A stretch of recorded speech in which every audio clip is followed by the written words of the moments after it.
सभी को नमस्कार और नमस्ते। आप सभी का स्वागत है हमारी चैनल बायोलॉजी बाय मोहित वर्मा। आज मैं एक अलग ही प्रकार की वीडियो लेके आया हूँ और मैं कह सकता हूँ कि ये उन बच्चों के लिए जो 5th और 8th क्लास में पढ़ते हैं। आज हम उनके लिए कुछ ना कुछ मैटर प्लान करके लेके आए ताकि उनको भी एक प्रॉपर रूप से गाइडेंस मिल सके और वो इस काम को ढंग से कर सके। ठीक है, इसी अकॉर्डिंग हम इस पे बात करेंगे।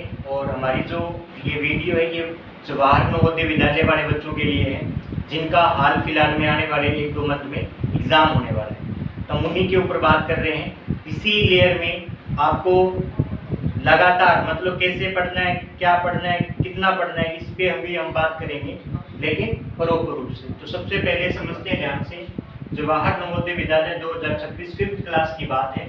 और इसमें जो बच्चा 5वीं क्लास में पढ़ता है, कौन सी क्लास में, जो 5th क्लास में स्टडी कर रहा है, सिर्फ कोई फॉर्म अप्लाई कर सकता है।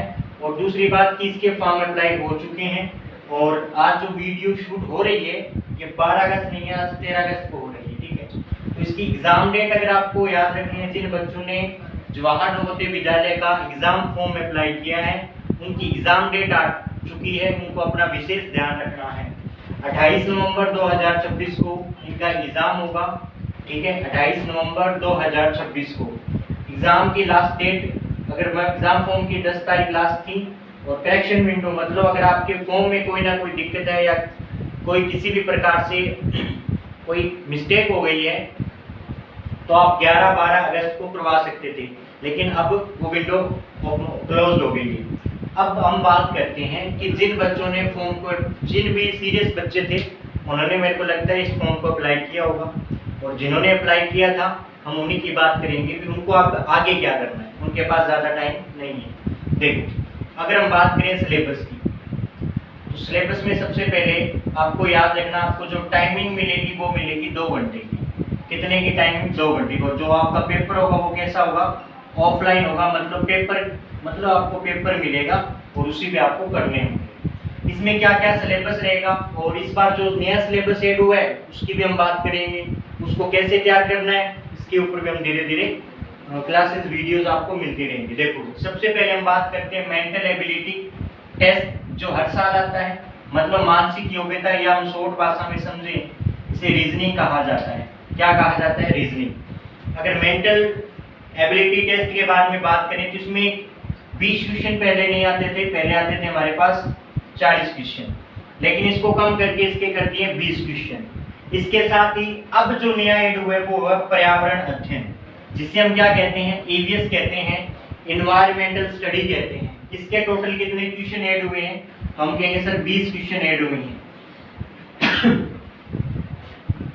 20 क्वेश्चन रीजनिंग के आ रहे हैं, 20 क्वेश्चन में मतलब EVS के आ रहे हैं। टोटल मिला के यहाँ से आपको 50 क्वेश्चन या 50 मार्क्स का मैटर मिल रहा है।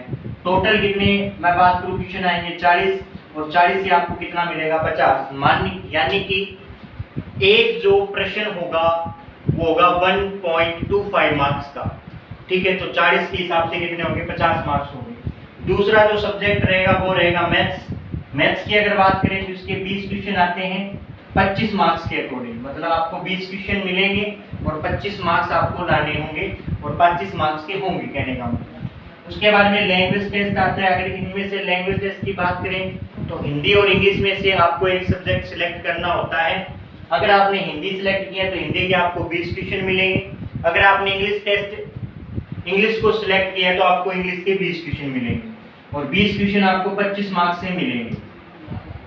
इसी के ऊपर हम बात कर रहे थे, ये हमारा सिलेबस रहेगा। मैंने आपको मेन इसकी इंपॉर्टेंट टॉपिक है वो बता दी। अब आपको पढ़ना कैसे है, कितना पढ़ना है, कैसे पढ़ना है, तो उस पर भी हम बात करेंगे नेक्स्ट वाली वीडियो में। अभी मैंने आपको इसके बारे में बताया है, आपको विशेष ध्यान देना है क्योंकि पीछे जो भी बच्चे पढ़ रहे थे उनको इस चीज़ का मेरे को पता है कि उनको शायद तक नहीं पता होगा कि उनके इस बार EVS भी आने वाला है, जिसको हम कहते हैं इन्वायरमेंटल स्टडी, जिसे क्या कहते हैं? पर्यावरण अध्ययन कहते हैं, जो कि कितने मार्क्स का आएगा?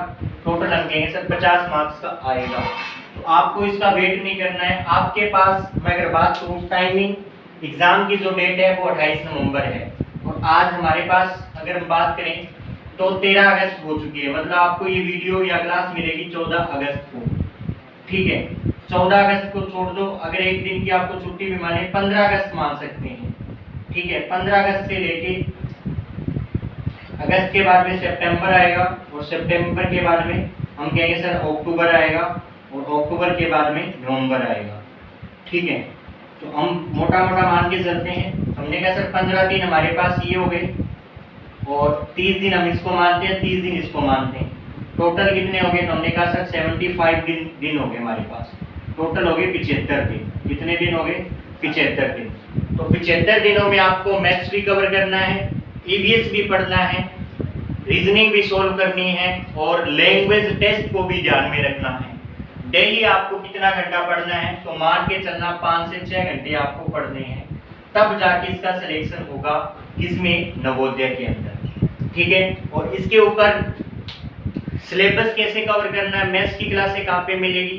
तो हमारा एक और चैनल है मोहित मैथ्स के नाम से, आप वहाँ पे जाके मैथ्स कवर कर सकते हैं, और ईवीएस का मैटर भी हम कुछ डाल देंगे। ठीक है, अगर आपके पॉजिटिव कमेंट्स हमारे कमेंट बॉक्स में आते हैं तो। ठीक है, तो मिलते हैं। ये जानकारी आपको कैसी लगी? अच्छी लगी तो चैनल को लाइक, सब्सक्राइब और शेयर जरूर करें, और जिन बच्चों तक ये जानकारी आपको लगता है कि नहीं पहुंची है, तो उन बच्चों तक ये वीडियो पहुंचना चाहिए। तो मिलते हैं अगली वीडियो में, तब तक के लिए जय हिंद, जय भारत, जय मां सरस्वती।